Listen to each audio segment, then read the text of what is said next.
Hi, my name's Matt Farrell. And I'm Ricky Alexander. Welcome to On the Back Porch, Season 3. And I'm extra excited this week because I was lucky to have this vocalist perform on my latest album. Yeah, I feel chill. I like it here. In addition to being one of the most talented vocalists I know, she is also the kindest person and the most fun person I think you'll ever meet. I want to move in. The rent is surprisingly affordable. Let's talk to Vanisha Gould.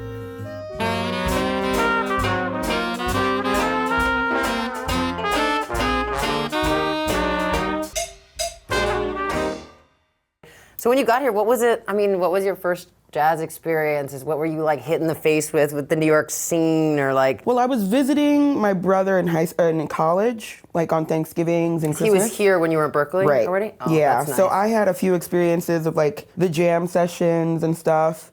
But it was funny when I actually moved here, my first gig was at the Zinc Bar and nobody came.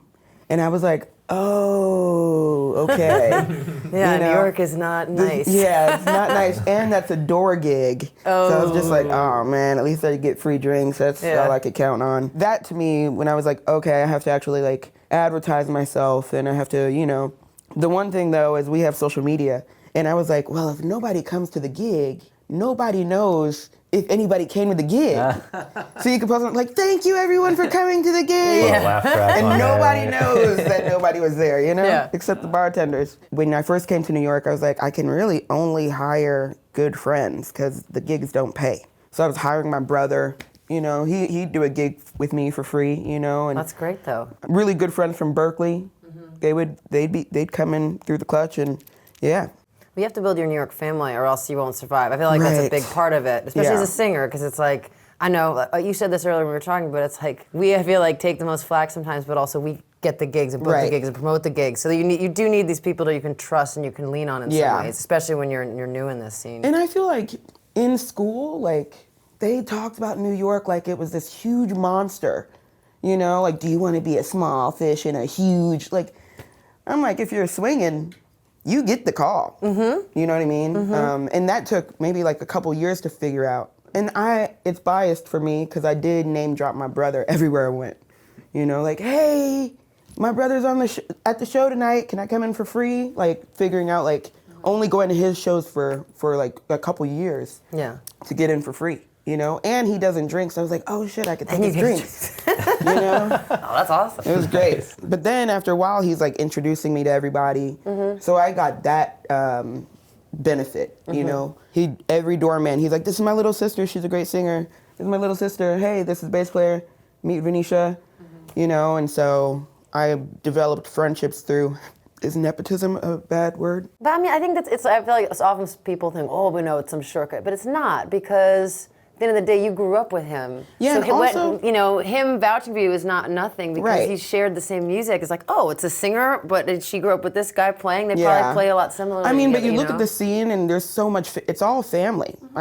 The Whitfield brothers and, you know, Daddy Whitfield and, you know, Ravi Coltrane and Daddy Coltrane. Mm-hmm. It's like a whole bunch of families, you know, a big web, so.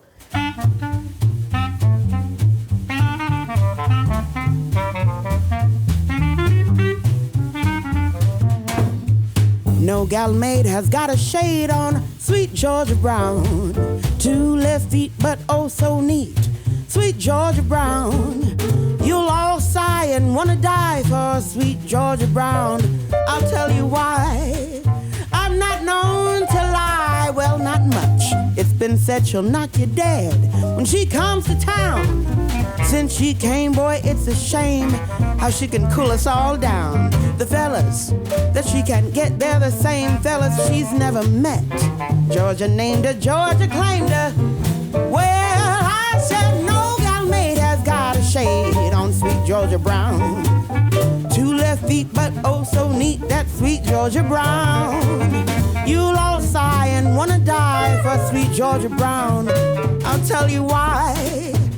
I never ever lie, not much. It's been said she'll knock you dead when she comes to town. Since she came, boy, it's a shame how she can cool you all down. The fellas she's never met, they're the fellas she can't get. Georgia named her, Georgia claimed her, sweet Georgia Brown.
Georgia Brown.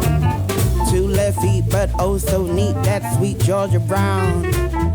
We'll all sigh and wanna die for sweet Georgia Brown. I'll tell you why, 'cause I'm not known to lie. Not much, it's been said she'll knock you dead when she comes to town. Since she came, boy, it's such a shame how she fools you down. The fellas that she can't get, they're the same fellas she's never met.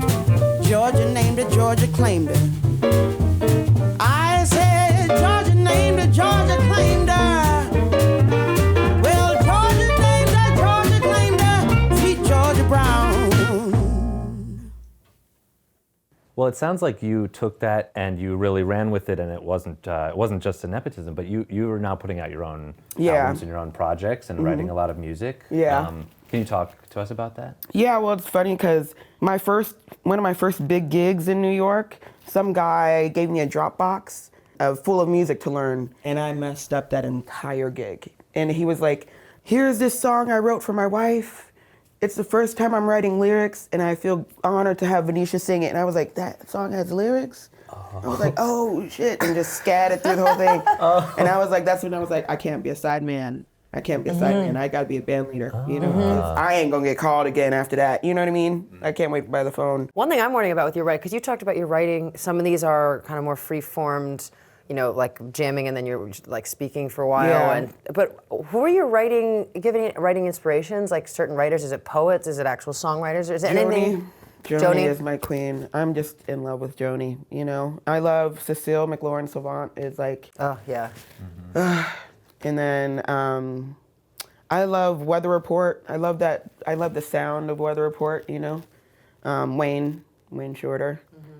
But in terms of writing, it really isn't, I don't know what inspires, but it really is like walking down the street without earphones, you know, and you're just like, lu-du-du-day, lu-du-du-day. Oh, maybe that's the bass line. Boo-du-du-day, lu-du-du-day, you know, and voice memo that for like 2 minutes, and then like see what melody comes up as you're listening back, you know.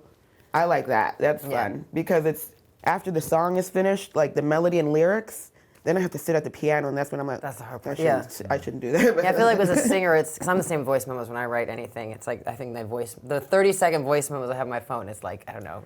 Oh my gosh. But I feel like when you, as a singer, everything gets to live in this like atmospheric place. Yeah. And you don't have to like, so if it's be-do-do-da, but then maybe You're not next day it's glued. be-do-do-da. And, free. but then Okay. piano, you're like, oh, well now it's that. Now it has to be. Now it has to be Right. that every time. Right. You know? Yeah. And it's really interesting, that feeling, you know. I don't like, it feels like this. Like, okay, if I sit at the piano and write, then I'm glued to that. But when you're on the street or just like walking through your home, you could like do-do-do-day, bit-up, bit-up. And also I think of songwriting as like grabbing from the collective. So like, you know, I don't really take credit because I feel like those stories don't come from me. They're from the collective, you know? I just was able to execute it, but I don't think these are new ideas, you know? But there's this tune called New Dance that I have, which is because if you ask me where I'm from, I'll say Simi Valley. I don't know the boat stop, though. You know what I mean? I don't know the boat stop. I don't know if I'm Haitian. I don't know where in Africa I'm from. So I wrote this tune called New Dance, which is like, you know, about the new dance. I don't have a tribal dance, you know?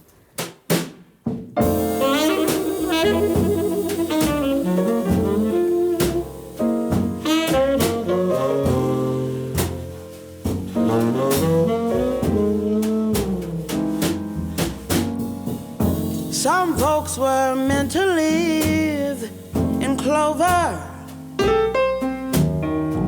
but they are such a lonesome few.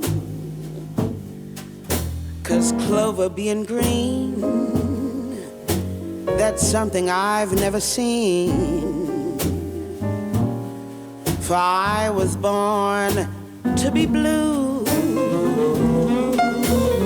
When there's a yellow moon up above me, folks say, look up, there's moonbeams you should view. But moonbeams being gold, that's something I'll never behold. for I was born to be blue. When you were here, my world was bright and sunny. Then you went away, so the curtain fell. I swear I tried to laugh and smile, but nothing strikes me as funny. Now my world's just one faded pastel. Oh well, I guess I'm luckier than some girls. I've known that good old thrill of loving you, and that alone is more than I was created for. Yes, I was born to be blue.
Sunny. Then you went away, so that curtain, it fell. I'd like to laugh and smile, but nothing strikes me as funny. Now my world's just one faded pastel. Oh, well, I guess I'm luckier than some girls. Loving you. Oh yes, and that alone is more than I was created for. For I was born to be blue. Oh baby, I was born to be blue.